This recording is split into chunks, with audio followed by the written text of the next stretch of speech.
பார்த்தால் அதிலே சறுக்கி பிள்ளைகளோடு சேர்ந்து சறுக்கி விளையாடும் பொழுது அப்பொழுது மனதிலே பட்டாம்பூச்சி பறப்பது போல் இருக்கிறது. எங்கள் எண்ணம் தான். இறைவனை வணங்குகின்ற பொழுது இன்னமும் மகிழ்ச்சியாக இருக்கிறது. நாங்கள் கேட்ட பிரார்த்தனைகள் நிறைவேறுகின்ற பொழுது அது இன்னொரு பட்டாம்பூச்சி அல்ல, ஒரு பெரிய சாதனை படைத்த ஒரு மன தைரியமும் ஒரு வித்தியாசமான பூரிப்பும் கிடைக்கும். அந்த சந்தர்ப்பங்களை நாங்கள் எப்படி பார்க்கிறோம் என்பதில் தான் இருக்கிறது. பெண்ணை பார்த்தால், ஆணை பார்த்தால், சமுதாயத்தை பார்த்தால் என்றெல்லாம் கிடையாது. எங்களுடைய பார்வை, எங்களுடைய உள்ளத்தில் இருந்து நாங்கள் பார்க்கின்ற எங்கள் எண்ணம், சொல், செயல், சிந்தனை மூன்றும் ஒருமனப்பட்டு ஒன்றை நாங்கள் பார்க்கும் பொழுது நாங்கள் எதுவாக பார்க்கிறோம்?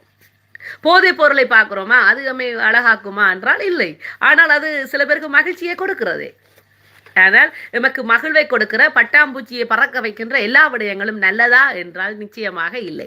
புகைத்தல் பழக்கம் சில பேருக்கு ஆனந்தத்தை கொடுக்கும். ஆனால் அது அவர்களின் உடல் உறுப்புகளை அழுகச் செய்து, பழுதடைய செய்து, அவர்களின் குடும்பத்திலிருந்து அவர்களை நோயாளிகளாக்கி தனிமைப்படுத்தி வைத்தியசாலைக்கு கொண்டு போய் அவர்களை இறக்கவும் செய்து விடுகிறது. அதே நேரம் அவருடைய குடும்பத்தையும் அது பாதிக்கிறது.